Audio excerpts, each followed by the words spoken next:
21 avril 1940. Orléans-Brissy, France. Le soleil de printemps brillait sur la piste alors que deux chasseurs se préparaient pour un duel qui changerait tout. Un De Wuyten D520 français, fraîchement sorti de l'usine, et un Messerschmitt Bf 109 E3 allemand, capturé intact après avoir atterri derrière les lignes françaises. Les pilotes d'essai du CEMA, le centre d'essai du matériel aérien, allaient répondre à la question que tout le monde se posait. Le nouveau chasseur français pouvait-il affronter le légendaire Bf 109 ? Les Allemands, confiants après leurs victoires en Pologne, riaient ouvertement du De Wuyten. Trop lent, disait-il. Trop faible, un dinosaure avant même de voler. Mais ce matin-là, dans le ciel au-dessus d'Orléans, ces rires allaient s'étrangler. Les deux avions décollèrent. Et pendant 45 minutes intenses, ils dansèrent. Virages serrés, montées en chandelle, piquets vertigineux. Les pilotes poussèrent les machines à leur limite. Et quand ils atterrirent, les résultats étaient clairs.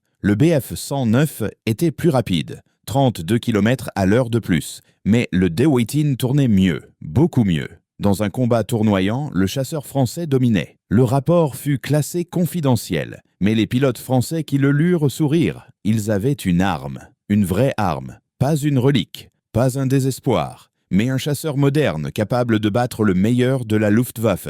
3 semaines plus tard, le 10 mai 1940, l'Allemagne attaqua, et le monde allait découvrir que les pilotes français sur De Wuyten D520 ne rientaient pas. Ils chassaient, et quand ils chassaient, les Messerschmitt tombaient. L'histoire du De Wuyten D520 commence en 1936, pas dans un bureau d'études élégant, mais dans la crise. L'armée de l'air française volait encore sur des biplans. Les Morane Saulnier D500 et D510 étaient déjà obsolètes. L'Allemagne se réarmait frénétiquement. La France devait rattraper son retard, rapidement. Le ministère de l'Air émit une spécification audacieuse. Un chasseur monoplan moderne, vitesse maximale de 520 km à l'heure, d'où le nom qui viendrait. Armement centré sur un canon de 20 mm, bonne vitesse ascensionnelle, construction entièrement métallique. Train d'atterrissage rétractable. 4 compagnies répondirent. De Wuyten avec le D520, Morane Saulnier avec le MS 450, Caudron avec le CR 1780, Loire-Nieuport avec le LN 1160. C'était une course. Le premier à voler, le premier à impressionner, le premier à obtenir le contrat de production. Émile De Wuyten n'était pas un débutant. Cet ingénieur aéronautique d'origine suisse avait construit des avions depuis 1921. Ces chasseurs d'F-500 équipaient encore de nombreux escadrons. Mais il savait que l'ère des biplans et des monoplans à aile haute était terminée. L'avenir appartenait aux chasseurs élégants, profilés, construits autour de moteurs puissants. Le problème était le moteur. Le plus puissant disponible en France était l'Hispano Suiza 12 Zach, un V12 à refroidissement liquide élégant, mais sous-motorisé. 870 chevaux contre 1050 pour le Daimler-Benz DB601 allemand et 1030 pour le Rolls-Royce Merlin britannique. Mais l'Hispano Suiza avait un avantage. Il était 100 kg plus léger. Si De Wuyten pouvait concevoir une cellule très aérodynamique, le rapport poids-puissance pourrait compenser le déficit de puissance brute. Le premier prototype, le D520-01, vola le 2 octobre 1938. C'était un avion magnifique, ligne épurée, aile basse, cockpit fermé, train d'atterrissage rétractable dans les ailes, tout en métal avec un revêtement travaillant. L'aérodynamique était exceptionnelle pour l'époque, mais les problèmes apparurent immédiatement. Le moteur Hispano Suiza 12VI31 de 654 kW ne pouvait pas être refroidi correctement. Les radiateurs surchauffaient. La vitesse maximale atteignait seulement 480 km à l'heure, loin des 520 promis. Pire encore, la nationalisation de l'industrie aéronautique française en mars 1937 avait créé le chaos administratif. La Société aéronautique française, Avions De Wuyten, devint la SNCAM, Société nationale de constructions aéronautiques du Midi. Les bureaucrates remplacèrent les ingénieurs. Les décisions prenaient des mois. Émile De Wuyten, frustré par la lenteur, finança lui-même la poursuite du développement. Il savait que la France n'avait pas de temps. L'Allemagne construisait des centaines de Bf 109. L'Espagne devenait un terrain d'essai pour les tactiques aériennes modernes. La guerre approchait. Le deuxième prototype vola avec un nouveau moteur, l'Hispano Suiza 12845 de 930 chevaux et un nouveau système de refroidissement. Les performances s'améliorèrent dramatiquement. 535 km à l'heure à 6750 mètres d'altitude. Pas mal, pas génial, mais suffisant. L'armement fut fixé. Un canon Hispano-Suiza HS-404 de 20 mm tirant à travers le moyeu de l'hélice. 60 obus. 10 secondes de tir continu. 4 mitrailleuses Mac 1934 de 7,5 mm dans les ailes. 675 cartouches chacune. 30 secondes de feu. C'était un armement standard pour l'époque. Pas impressionnant, mais efficace. La conception finale incluait des innovations remarquables. Blindage pour le pilote, réservoir auto-obturant, système de suppression d'incendie, viseur à réflexion moderne, nombreux panneaux d'accès pour la maintenance. Le D-520 était conçu pour être facile à entretenir, concept rare à l'époque. Le premier avion de série vola le 31 octobre 1939, 2 mois après le début de la guerre.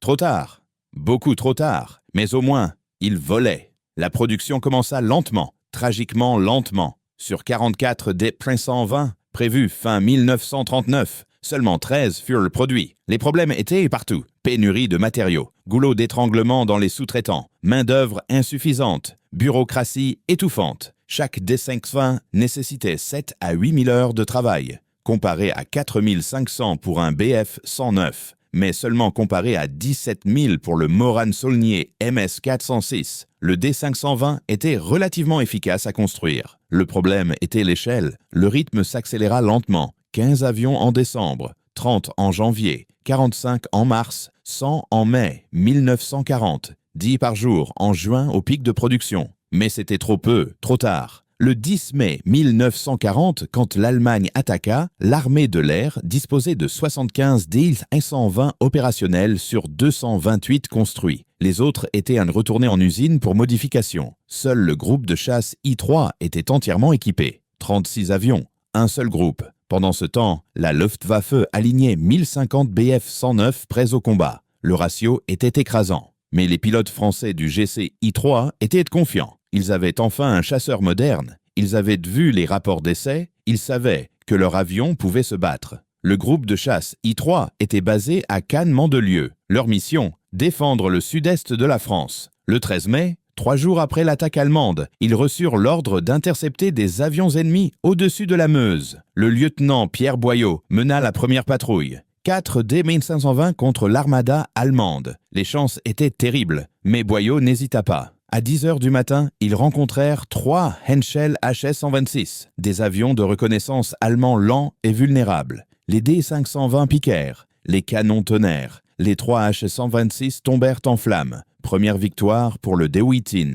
L'après-midi, nouvelle alerte. Un Heinkel He-111 bombardait des positions françaises. 2 D-520 l'interceptèrent. Le bombardier allemand, lourd et lent, n'avait aucune chance. Le canon de 20 mm le déchiqueta. Il s'écrasa près de Fougerolles. 4 victoires en un jour, 0 perte. Le De Wittin D-520 avait fait ses preuves. Mais le vrai test viendrait bientôt, contre les Bf-109.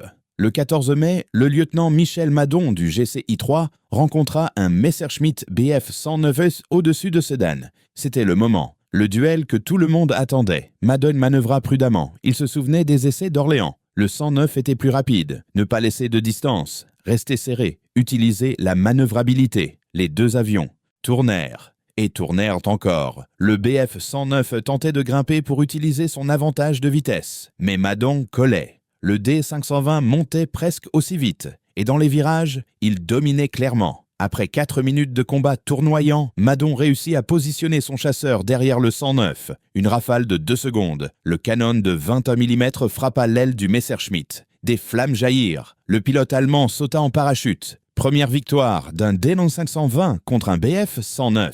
Ce ne serait pas la dernière. En 3 jours, le GCI-3 revendiqua 20 victoires pour la perte de 4 pilotes. Le ratio était impressionnant, mais les chiffres étaient trompeurs. La plupart des victoires étaient contre des bombardiers et des avions de reconnaissance. Les duels avec les 109 restaient rares et difficiles. Le vrai problème du D-520 n'était pas ses performances, c'était sa disponibilité. Avec seulement un groupe entièrement équipé, l'impact restait marginal. Pendant que le GCI-3 se battait héroïquement, des centaines de Bf-109 dominèrent le ciel ailleurs, mais s'écoula dans le chaos. La France s'effondrait, pas à cause d'une infériorité technique, mais à cause d'une stratégie défaillante. Les chars français étaient meilleurs que les Panzers. Le D-520 pouvait battre le Bf-109. Mais l'organisation, la coordination, le commandement. Tout était catastrophique. 4 autres groupes commencèrent à recevoir des DI-120 pendant la bataille. Le GC 2-3, le GC 3-3, le GC 2-7, le GC 3-6.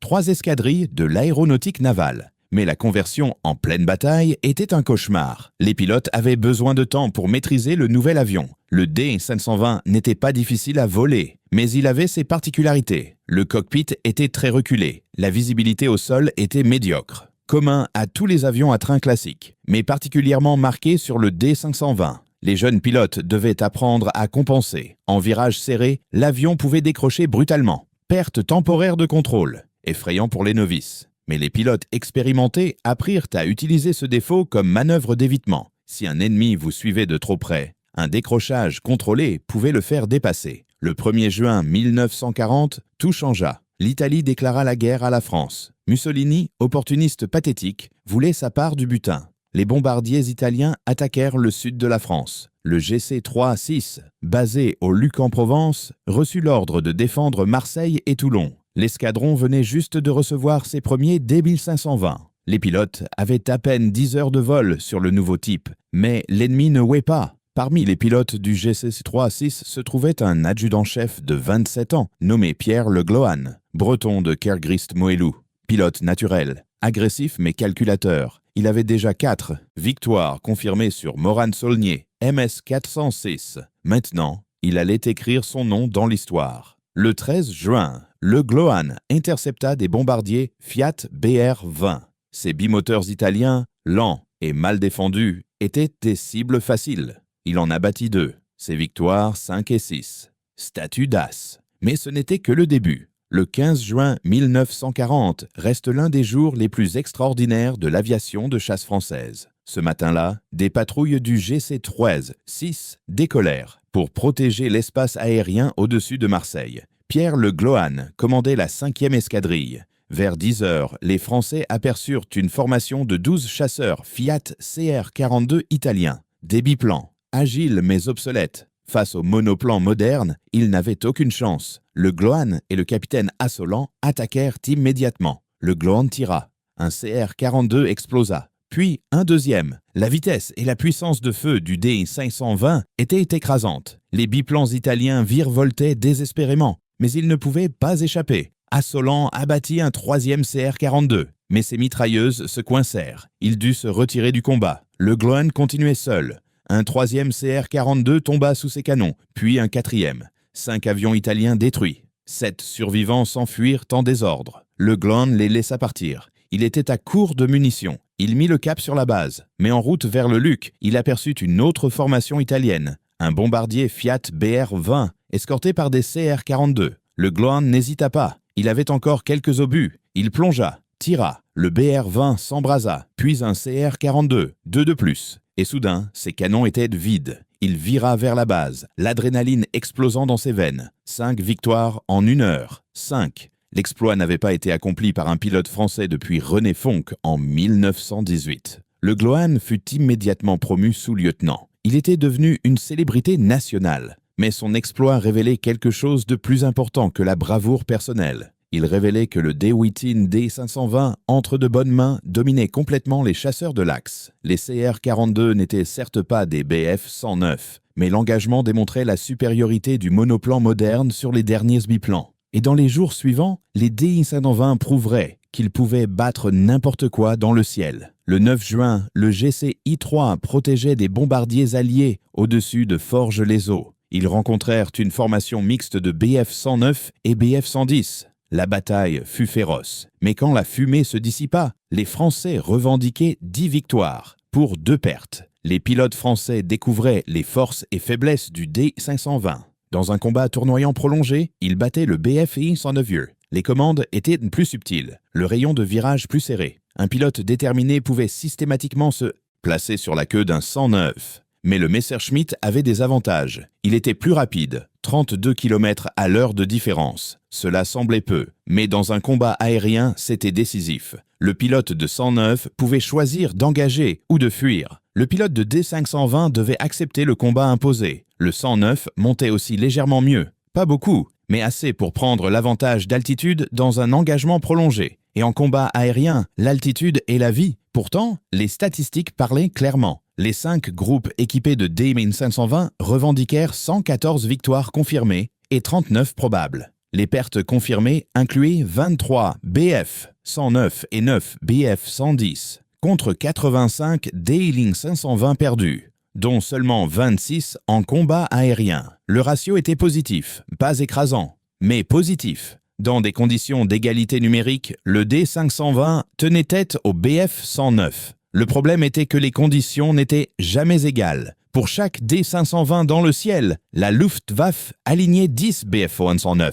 Les pilotes français se battaient avec un courage fou, mais le nombre finit toujours par l'emporter. Un incident particulier illustre parfaitement la capacité du D-520. Le 5 juin 1940, au-dessus de Compiègne, un as allemand nommé Werner Mölders volait dans son BF-109E4. Mölders était déjà une légende. Premier pilote de l'histoire à dépasser 100 victoires, chef de la JG-51, tactiquant brillant, pilote exceptionnel. Il avait développé les formations en doigts, 4 avions qui deviendraient standards. Ce jour-là, Mölders rencontra un D-520, piloté par le sous-lieutenant René Pommier-Lérargue du GC-2-7. Le duel fut bref mais intense. Pommier-Lérargue manœuvra brillamment. Il réussit à positionner son chasseur derrière le Messerschmitt de Mölders. Une rafale. 2 secondes. Le BF-109 fut touché. Mölders perdit le contrôle. Il dut sauter en parachute, capturé par des soldats français. Le premier as à 100 victoires, abattu par un chasseur français. L'ironie était cruelle. 30 minutes plus tard, Pommier-Lérargue fut lui-même abattu et tué. La guerre ne pardonne pas. Mais pendant quelques minutes glorieuses, un pilote français sur D-120 avait vaincu le meilleur de la Luftwaffe. Mölders fut libéré quelques semaines plus tard lors de l'armistice. Il retourna au combat, mais il n'oublia jamais le D-520. Dans ses rapports, il le décrivit comme un adversaire sérieux qui nécessite respect et prudence. Venant de Mölders, c'était un compliment extraordinaire. Les essais comparatifs d'avril 1940 à Orléans avaient révélé des détails techniques précis. Le BF-109E3 capturé fut testé exhaustivement contre le D-520. Vitesse maximale. Le 109 atteignait 570 km/h à 5000 mètres. Le D-120 535 à 6750 mètres. Désavantage pour le français, mais pas catastrophique. Vitesse ascensionnelle. Le D-520 atteignait 4000 mètres en 5 minutes 53 secondes. Le 109 en 5 minutes 30. Légèrement plus rapide, mais à haute altitude, le D-520 rattrapait. À 8000 mètres, il montait plus vite grâce à son compresseur mécanique efficace. Rayon de virage. Avantage net pour le D-520. Dans un virage soutenu, il pouvait tourner à l'intérieur du 109 sans difficulté. Les pilotes déterminés qui n'avaient pas peur de tirer fort sur le manche dominaient. Piqué. Les 2 avions plongeaient rapidement. Le D-520 atteignait 700 km/h en piqué avant que les commandes ne deviennent trop lourdes. Le 109 légèrement plus. Armement. Le D-520 avait un canon de 20 mm et 4 mitrailleuses de 7,5. Le 109E3 avait 2 canons de 20 mm dans les ailes et 2 mitrailleuses de 7,92 dans le capot. Avantage au 109 sur le papier. Mais le canon dans l'axe du D-520 était plus facile à viser. Visibilité. Avantage massif pour le D-520. La verrière offrait une vue panoramique excellente. Le 109 avait des montants épais qui bloquaient la vision.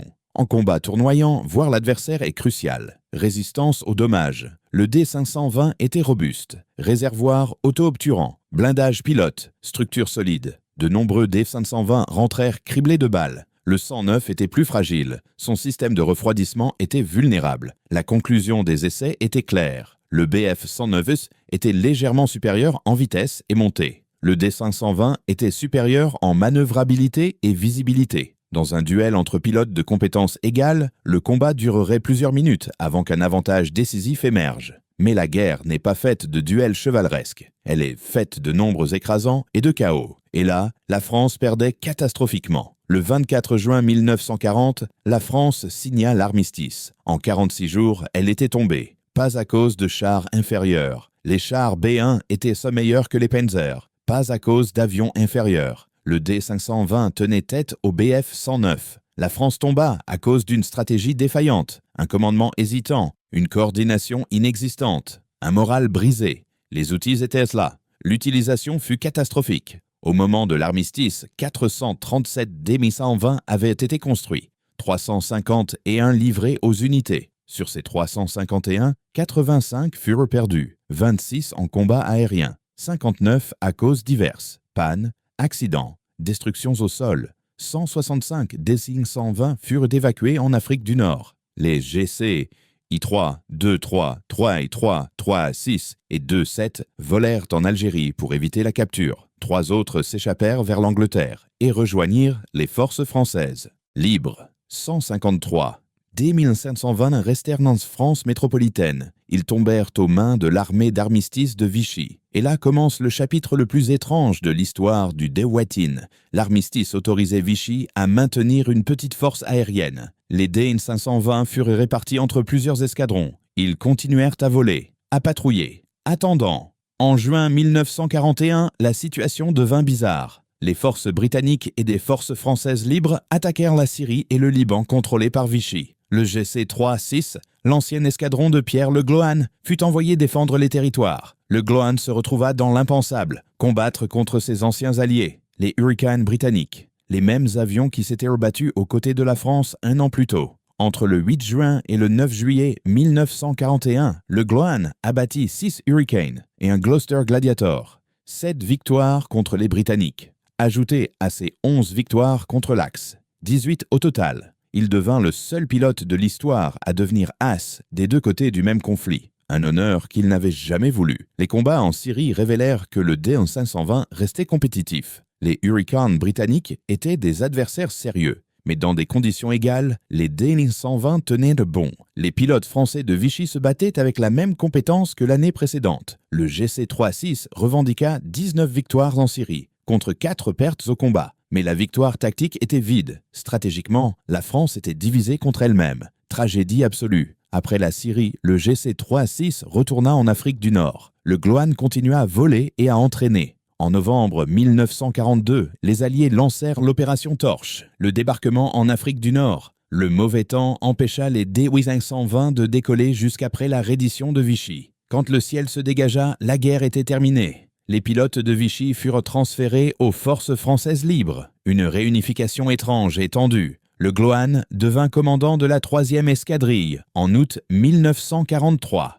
Son unité fut rééquipée de belles P-39 Airacobra américains, des chasseurs médiocres, lents, mal équilibrés. Un terrible déclassement après le DR-520. Le 11 septembre 1943, le Glohane volait en patrouille au-dessus de la côte algérienne. Son moteur commença à fumer. Défaillance mécanique. Il vira vers la base pour atterrir en urgence. Mais il commit une erreur fatale. Les P-39 portèrent des réservoirs externes sous le ventre. Les chasseurs français n'en avaient jamais eu. Le Glohane oublia de larguer le sien. Quand l'avion toucha le sol, le réservoir plein se rompit. L'essence s'enflamma instantanément. L'Airacobra explosa en une boule de feu. Pierre Le Glohane, 18 victoires. À des deux côtés, 4e pilote français de la guerre, mourut à 30 ans. Brûlé vif dans un chasseur américain médiocre. La guerre ne pardonne pas. Pendant ce temps, le D-520 continuait une carrière étrange. Les Allemands capturèrent 161 exemplaires. Ils les utilisèrent sous la désignation officielle de chasseurs capturés, principalement pour l'entraînement. L'ironie était amère. Des pilotes allemands apprenaient à voler sur des chasseurs français. Le D-520 était moins puissant que le Bf-109, mais difficile à manier. Il enseignait aux jeunes pilotes des leçons dures avant de passer au vrai type de combat. Quelques D-1520 allemands virent le combat, principalement dans les Balkans, contre des partisans mal équipés, contre des avions soviétiques obsolètes, mais jamais contre des adversaires sérieux. La Bulgarie acheta 96 D-1520. Ils formèrent l'épine dorsale de la chasse bulgare. En décembre 1943, des D-1520 bulgares affrontèrent des bombardiers américains B-24 escortés par des P-38. Les résultats furent mitigés. Les Américains revendiquèrent 11 D-1520.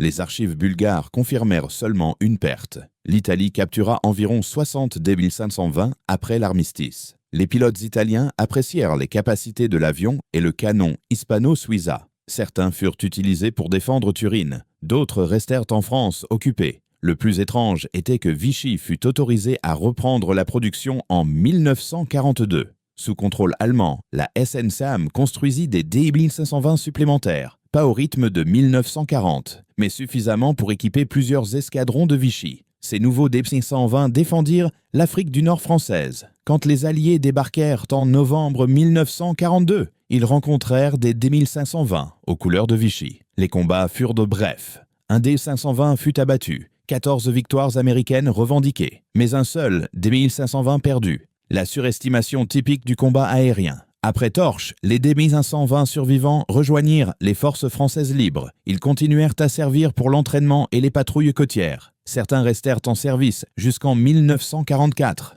mais le D-520 était dépassé. Les Bf 109F et G étaient bien supérieurs. Les Focke-Wulf FDV-190 dominaient. Les Spitfire Mark IX surclassaient sous. Les P-51 Mustang redéfinissaient de la performance. Le petit chasseur français, avec son moteur sous-puissant, n'avait plus sa place dans le ciel de 1944. Il avait été conçu pour 1936. Parfait pour 1940. Obsolète en 1943. Le 3 septembre 1953, les derniers D-520 français furent retirés du service. 13 ans après leur premier combat, ils avaient servi dans 6 armées de l'air, combattu sur 4 continents, survécu à la guerre qui les avait créés. Aujourd'hui, seulement 2 des 120 survivent. Un au musée de l'air et de l'espace au Bourget, un autre au musée Safran près de Paris. Monument silencieux à ceux qui auraient pu être. Car le D-520 représente le grand si de l'aviation française. Si la production avait commencé 2 ans plus tôt, si 500 avaient été disponibles en mai 1940. Si les pilotes avaient eu le temps de maîtriser l'avion avant la bataille, les statistiques de combat sont claires. 114 victoires confirmées, 39 probables, 85 pertes totales, 26 en combat aérien. Le ratio de pertes en combat aérien était de 4,4 pour 1 en faveur du D-520. Contre les Bf 109 spécifiquement, 23 confirmés abattus. Les pertes de D-520 contre les 109 sont difficiles à isoler, mais probablement autour de 15. Un ratio positif même contre le meilleur chasseur allemand. Dans des conditions d'égalité numérique et avec des pilotes expérimentés, le D-120 dominait le Bf 109E en combat tournoyant. C'était un fait démontré à la fois par les essais et par le combat réel. Le problème n'était jamais la machine, c'était tout le reste. Production insuffisante, introduction tardive, conversion pendant la bataille, manque de pièces de rechange, support logistique défaillant et surtout nombre écrasant d'adversaires. Les pilotes français adoraient le D-520. Pierre Boyau, qui avait volé sur MS-406 puis sur D-520, décrivit la différence comme « passer d'une charrette à une voiture de course ». Les commandes étaient précises, la visibilité excellente, l'armement efficace. Le seul reproche récurrent concernait le moteur. 930 chevaux n'étaient pas assez. Les pilotes rêvaient d'un D-520 avec un Merlin ou un DB-601. Cela aurait créé un super chasseur. Des tentatives furent faites. Le D-521 avec un Rolls-Royce Merlin III. Il atteignit 570 km/h. Mais le moteur plus lourd déplaça le centre de gravité. L'avion devint instable. Le projet fut abandonné. Le D-123 avec un Hispano-Suiza 12 51 de 1100 chevaux et turbocompresseur. Il atteignit 570 km/h en mai 1940, mais la défaite empêcha la production. Le D-524 avec un Hispano-Suiza 12 89 de 1200 chevaux, jamais construit. La France tomba avant. Ces variantes améliorées auraient créé un chasseur égal ou supérieur au Bf 109F. Mais l'histoire ne connaît pas de si. Le D-520 resta ce qu'il était. Un excellent chasseur, pas parfait, mais très bon. Arrivé trop tard pour sauver la France. L'héritage du D-520 est complexe. D'un côté, il prouva que l'industrie aéronautique française pouvait concevoir et construire des chasseurs modernes de classe mondiale. Le mythe de l'infériorité. Technique française est faux. Le D-520 était compétitif. D'un autre côté, il illustra les échecs systémiques de la France pré-guerre. Nationalisation chaotique, production lente, bureaucratie étouffante, manque de vision stratégique. Les outils existaient, l'organisation pour les utiliser manquait. Les pilotes allemands qui riaient du D-520 au printemps 1940 ne riaient plus en juin. Ceux qui affrontèrent des pilotes français expérimentés sur D-520 apprirent le respect ou moururent. Werner Mulder survécut à son parachutage de juin 1940. Il retourna au combat. Atteignit 115 victoires avant d'être tué dans un accident d'avion en novembre 1941.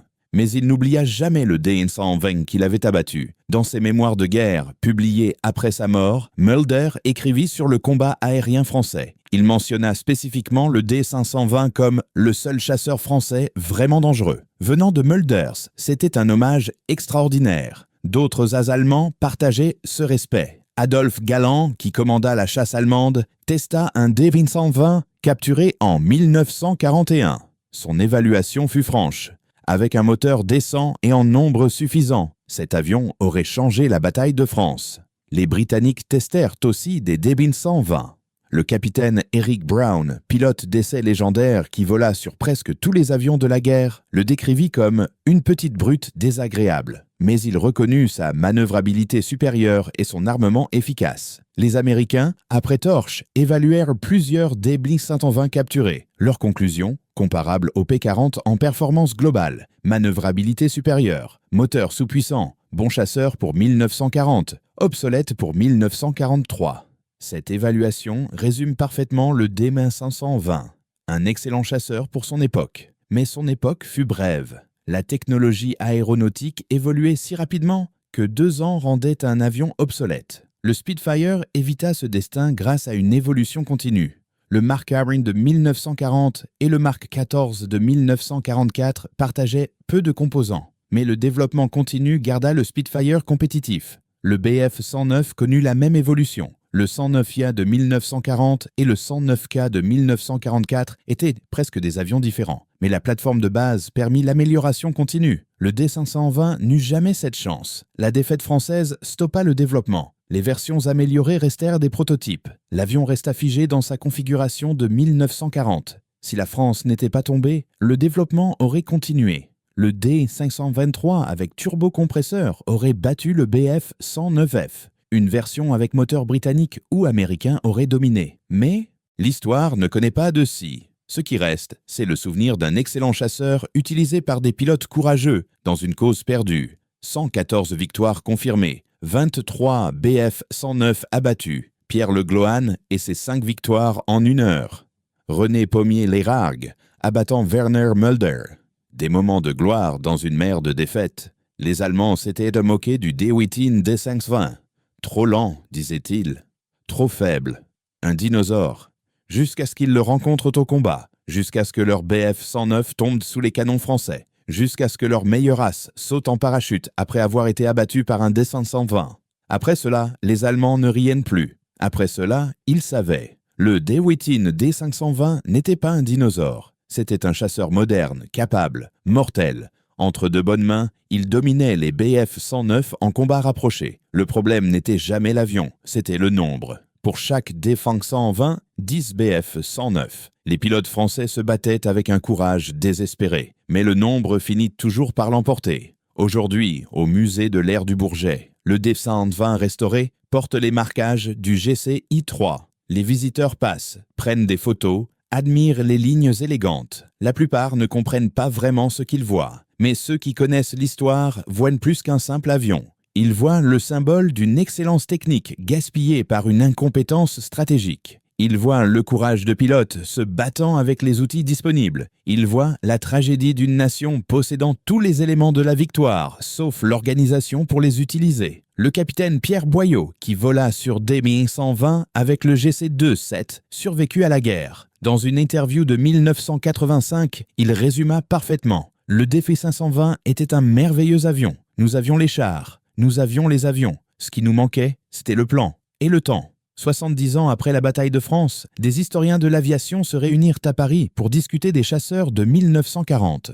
La question fut posée. Si la France avait eu 500 D-520 opérationnels le 10 mai, l'issue aurait-elle été différente? La réponse fut longue et nuancée. Probablement pas. La défaite française fut stratégique et organisationnelle, pas technique. 500 excellents chasseurs n'auraient pas compensé une stratégie défaillante et un commandement incompétent. Mais, et c'est un grand mais, 500 D-520 auraient au moins contesté la suprématie aérienne allemande.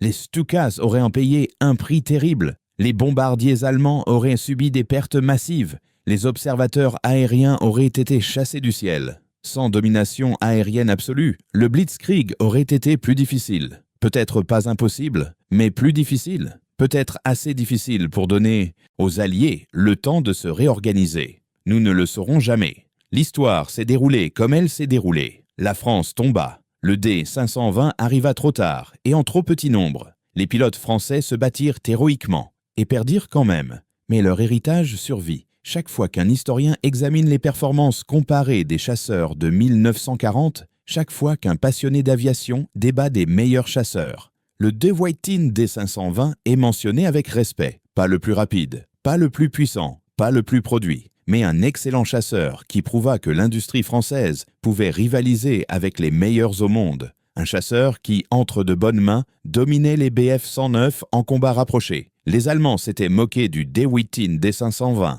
Ils riaient de ses lignes, de son moteur modeste, de sa production limitée. Jusqu'à ce matin de mai 1940, où les premiers D-520 montèrent au combat, jusqu'à ce que leurs Henschel tombent en flammes, jusqu'à ce que leurs Henkels explosent, jusqu'à ce que leurs Messerschmitt soient survolés en virage, jusqu'à ce que Werner Mulders, le meilleur d'entre eux, saute en parachute après avoir été abattu. Après cela, les Allemands ne riaient plus. Après cela, ils comprenaient. Le De Wuyten D-520 était sérieux, mortel, capable. Un adversaire qui méritait respect et prudence. Et dans le ciel au-dessus de la France en feu, pendant quelques semaines glorieuses, les pilotes français sur D-520 prouvèrent que leur nation possédait encore l'excellence technique et le courage de se battre. Même face à une défaite inévitable, 23 Bf-109 tombèrent sous les canons des D-1520. 23. Chacune de ces victoires était un témoignage. Le petit chasseur français, avec son moteur modeste, pouvait battre le meilleur de l'Allemagne. 16 juin 1940. Pierre Le Gloan, dans son D-1520, numéro 277. 5 victoires en 1 heure. 5 avions italiens détruits. Un exploit que René Fonck n'avait pas accompli depuis 1918. Ce jour-là, dans le ciel au-dessus de la Provence, le De Wuyten D-520 écrivit son nom dans l'histoire. Pas comme un échec, pas comme un regret, mais comme un chasseur capable, mortel, excellent. Les Allemands s'étaient moqués du De Wuyten D-520 jusqu'à ce qu'il domine les Bf-109, puis ils ne riaient plus jamais.